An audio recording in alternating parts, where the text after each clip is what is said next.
જય માતાજી, જય લખદાણી મિત્રો. તો આજે આપણે જાણીશું કે મહાધર્મ એટલે શું, નંજિયા ધર્મ એટલે શું, નિંજાર ધર્મ એટલે શું. મહાધર્મ અને નિંજાર ધર્મની કોણ મહાપુરુષે સ્થાપના કરી હતી? વારંવાર રામાપીરના ભક્તો મને પૂછે છે કે હું તેમને મહાધર્મ કે મોટા પંથની વાત કરું અને રામદેવ પીર સાથેનો તેનો સંબંધ સ્પષ્ટતાપૂર્વક તેમને સમજાવું. મહાધર્મને સમજવા માટે પહેલાં તો દરેક ભાવિકે હિન્દુ ધર્મ શું છે તે સમજવાની અને સ્પષ્ટ કરવાની જરૂર છે.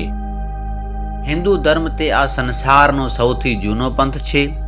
હિન્દુ ધર્મના અન્ય ફાંટાઓ જેવા કે બૌદ્ધ ધર્મ, જૈન ધર્મ અને શીખ ધર્મ તે બધા હિન્દુ ધર્મમાંથી જ અસ્તિત્વમાં આવેલા છે. હિન્દુ ધર્મ આનાથી પણ વધારે આગળ જઈને કેટલાય અન્ય નાના નાના પંથમાં વહેંચાયેલો છે, જેમ કે શિવ ધર્મ, શક્તિ ધર્મ, વિષ્ણુ ધર્મ, સ્વામિનારાયણ ધર્મ અને બીજો એક ધર્મ કે જે કેટલાય વખતથી અસ્તિત્વમાં આવેલો છે કે જેને શ્રી કૃષ્ણ જાગૃતિ ધર્મ તરીકે ઇસ્કોન ઓળખવામાં આવે છે. હિન્દુ ધર્મ ખૂબ જ જૂનો ધર્મપંથ છે અને તેથી જ તે સનાતન છે. મહાધર્મના ભાવિકો અને ભક્તોનો દ્રઢ વિશ્વાસ છે કે મહાધર્મનું મૂળ પણ હિન્દુ ધર્મના વિશાળ વૃક્ષમાંથી જ ઉદ્ભવેલું છે. પહેલા તો આપણે એ જોઈ લઈએ કે હિન્દુ ધર્મ શું છે. આ વિષય પોતે જ પોતાના આ બ્રહ્માંડ કરતાં પણ વિશાળ છે અને તેને કોઈ આધ્યાત્મિક સીમાઓ નથી.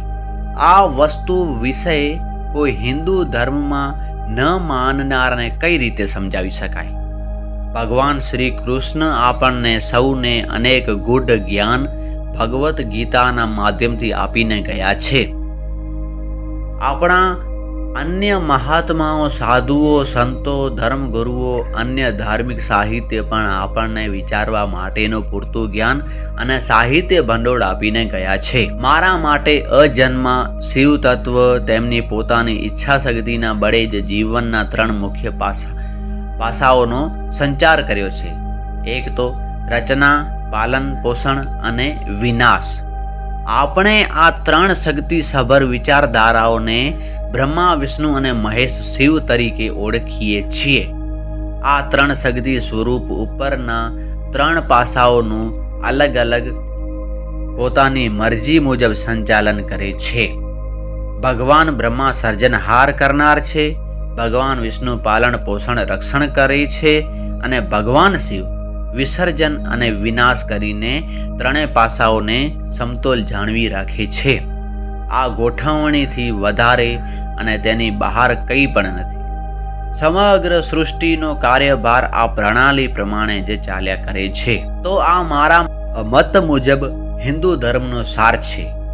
તમે જે કંઈ સાંભળો છો, જુઓ છો, અડો છો, અનુભવો છો અને માણો છો તે બધું ભગવાન બ્રહ્માંડનું સર્જન કરેલું, ભગવાન વિષ્ણુ દ્વારા પાલન પોષણ કરાયેલું અને ભગવાન શિવ દ્વારા વિસર્જન થવા માટેનું જ છે. આના પછીનું પગથિયું એ છે કે આપણે મહાધર્મ વિશે જાણીએ.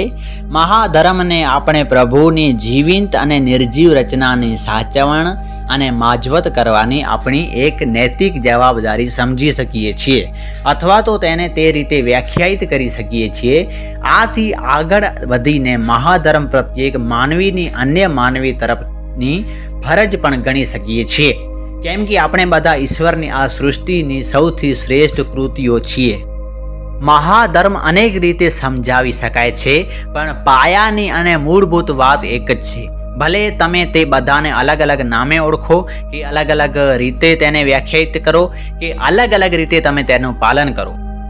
આપણને એવું શીખવામાં આવ્યું છે કે આત્મા એ એક ખૂબ જ નાનો અને સૂક્ષ્મ ભાગ છે કે જે પરમાત્માથી વિખોટો પડ્યો છે. આપણા શરીરની સમાપ્તિ વખતે આપણો આત્મા ફરીથી પરમાત્મામાં વિલીન થઈ જાય છે અને તેથી જ દરેક માનવીને મન, કર્મ, વચનથી અન્ય માનવીઓ તથા પ્રકૃતિ સાથે સંલગ્ન રહી સારા કામ કરી પુણ્ય કર્મોથી આ આત્માને મોક્ષ મુક્તિના માર્ગે લઈ જવાનો છે, જેથી તે ફરીથી તેની ઉત્પત્તિ કરનાર પરમાત્મામાં વિલીન થઈ શકે છે. જ્યારે જ્યારે અને જ્યાં જ્યાં પણ બાબા રામદેવજીના ભક્તો પાઠ પૂજામાં ભાગ લે છે ત્યારે પાઠના મધ્યમાં સૌ કોઈ મહાજ્યોતના દર્શન કરી શકે છે.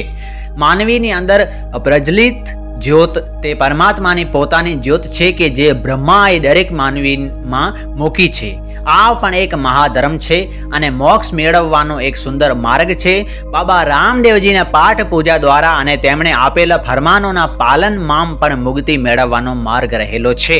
આ સંક્ષિપ્તમાં મહાધર્મ તેના સરળતમ રૂપમાં અને સુપાચ્ય સ્વરૂપ છે. મહાધર્મને અન્ય ઘણા નામોથી પણ ઓળખવામાં આવે છે, જેમ કે મહાધર્મ, નિંજ્યા ધર્મ, નિજાર ધર્મ, નિંજ ધર્મ, નિંજ્યા ધર્મ, મૂળ પંથ, મૂળ માર્ગ, મૂળ ધર્મ કે બીજ ધર્મ. આ બધા નામોના અર્થ છે ઈશ્વરને પામવાનો મુખ્ય માર્ગ અથવા તો મહાન માર્ગ અથવા તો મોટો માર્ગ. નિંજાર શબ્દોનો અર્થ થાય છે કે સ્વયંમી માનવી, કે જેણે કામ વાસનાને દબાવી દીધી છે કે મારી દીધી છે અને જે વ્યક્તિ ત્યાં પહોંચી ગયો છે તેને નિંજારી સાધુ કહેવાય છે.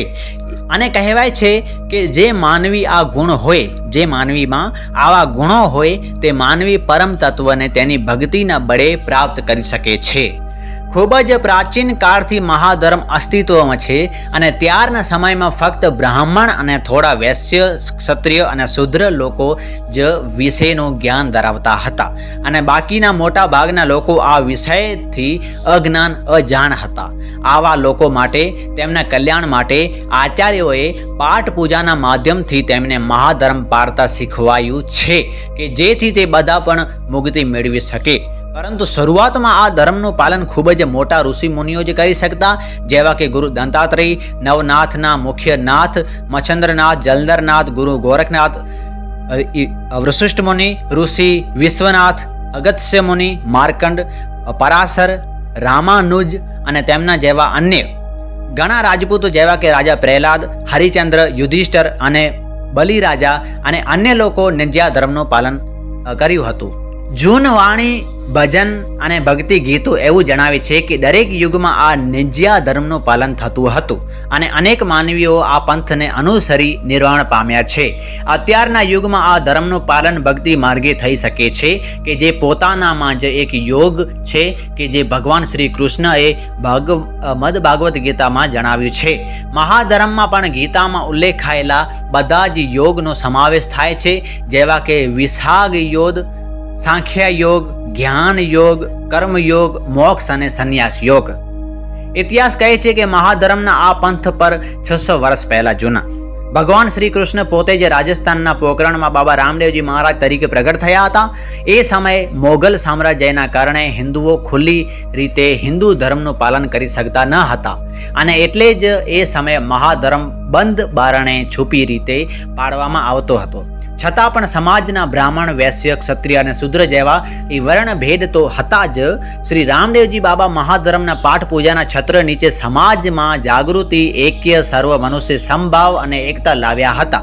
તેઓએ ઘણા જ દૈત્ય તત્વોનો વિનાશ પણ કર્યો હતો.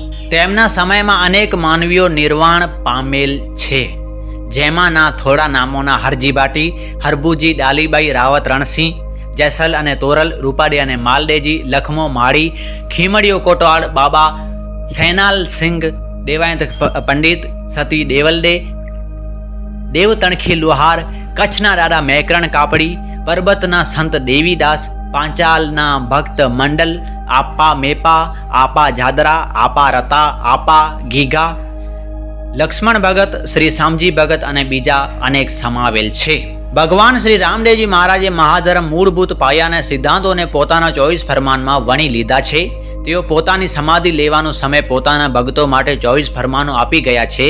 છેલ્લા 600 વર્ષમાં મહાધર્મનો ફેલાવો વધુ ને વધુ થઈ રહ્યો છે. ખાસ કરીને રાજસ્થાન, ગુજરાત, બંગાળ અને હમણાં ગોવામાં જોરશોરનો મહાધર્મ ભક્તો વધી રહ્યા છે.